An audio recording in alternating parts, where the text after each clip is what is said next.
want some alternatives and maybe to put the brakes on some of this, because it is potentially, it's not just annoying, it's not just offensive, it's not just insulting, but it is potentially down the road, it could be dangerous from a human rights perspective. It's a subversion, really, of anything that's an open system, a whole system. It's a subversion of what we consider to be our basic freedoms.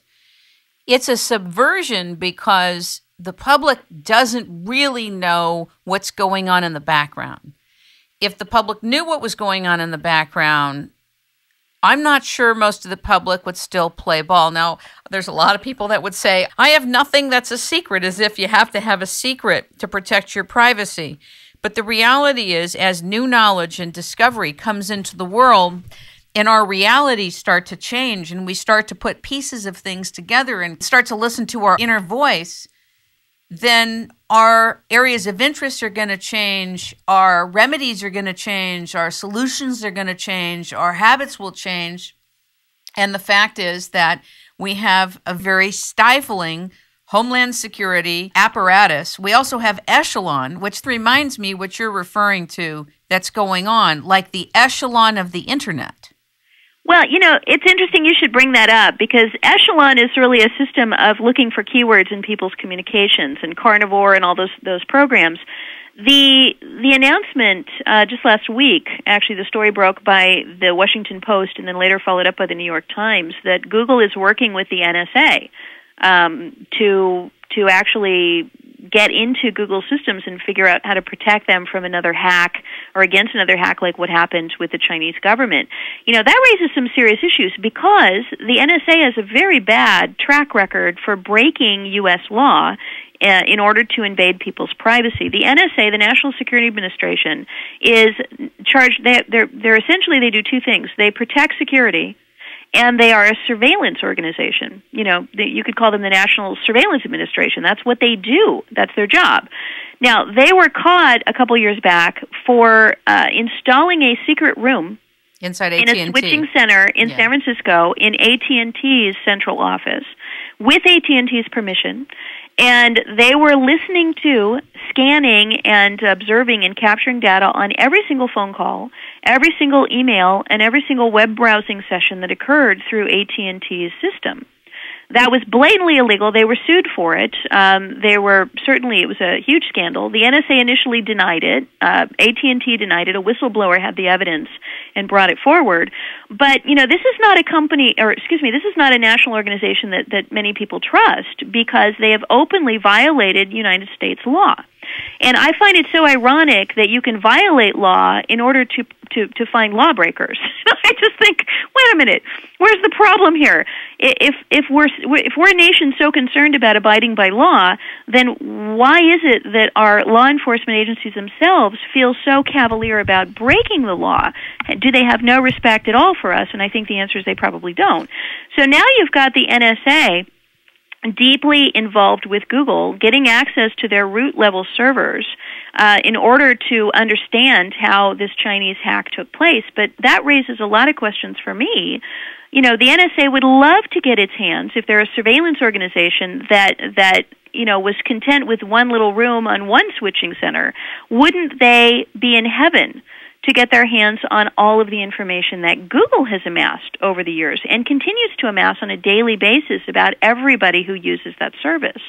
So I think, when you start talking about Echelon and Carnivore, it is, I believe, just a matter of time before the federal government or governments around the world turn to Google and say, you have more information than anybody has ever had on people. You have, what is it, Interpol, the international law enforcement community organization? They have nothing compared to what Google has. Google knows everything. They're the all-seeing eye. And so obviously the NSA wants to work with them. Obviously Homeland Security would love to work with them. It's extremely worrisome. And, if people do say, I have nothing to hide, let me ask people a couple of questions. Think about the sorts of things that you tell your search engine that you would not tell your coworkers or even your sister or even your mother or even your spouse potentially.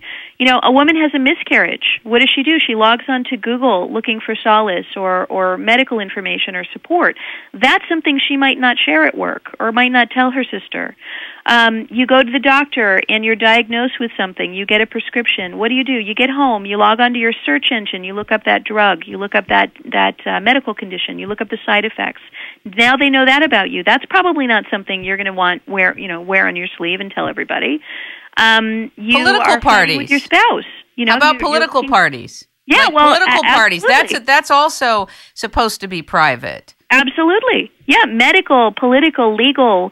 Looking up information about a great example. I was just doing a radio interview a couple of days ago, and my host said, I just did a whole bunch of information about Vermont and secession, about states that might want to leave the Union. Well, I could see a little bit down the road that even discussing that could be grounds for, being considered a traitor or being investigated. And yet Google or Yahoo or wherever he searched that, they've got a record that he looked that up. And so there's a very different, it's a very different thing between saying, I'm not breaking the law, and therefore I'm not worried about what you're searching for, versus simply saying, what I search for is private, and it doesn't mean I'm breaking the law. If my teenage son, not that I have one, but if I did, and he needed drug rehab, and I searched for that on a search engine, there's another piece of information that I wouldn't want the whole world to know. Or, if I were losing my job and looking up unemployment benefits, that's not something I want to reveal widely.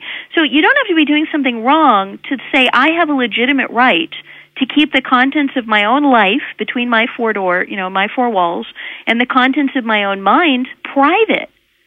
That's not about I've got something to hide. That's just about it's none of your business. I want to be able to grieve or mourn or investigate or think or pursue my own intellectual pursuits in privacy and anonymity. So that's why I encourage everybody, please, we've come up with a 7-day Startpage challenge.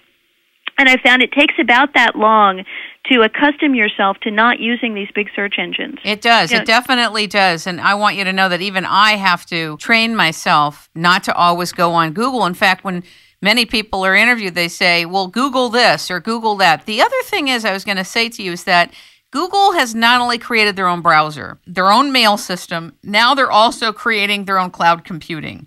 Yeah, their own operating system is coming out here shortly. Correct. And their own cloud computing, which means that all of our data, everything, will be on their servers. Absolutely. And I think that once you have a trespassing that begins at the ground floor, you're feeding the beast of trespassing. Furthermore, when political candidates, for example, are being highlighted or supported by Google, you can bet that they can alter public persuasion through algorithms, through advertising, through redirecting the attention of the public. It's got to be possible.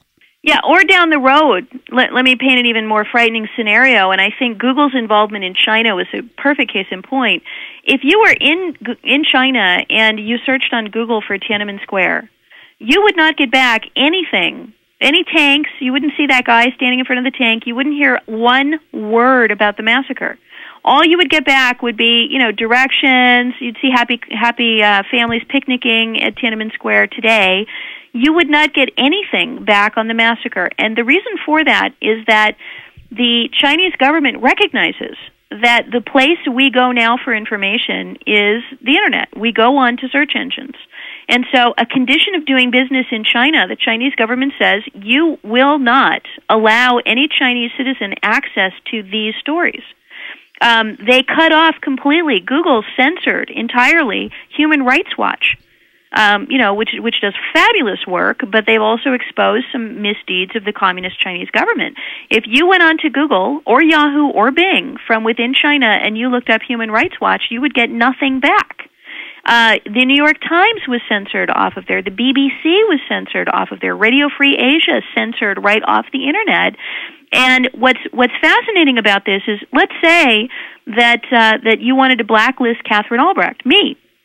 you could simply say to the search engines, if somebody searches for RFID, which is a topic where you'll find my name, or if someone searches for my name or my radio show, you'll just not return any results. And at that point, it's like being digital redlined. It's like somebody just wrote a line right through my name, and I'm gone. I don't exist anymore. Like a blacklist through Hollywood. Yeah, it's like 1984. The job that Winston Smith, the protagonist in that movie,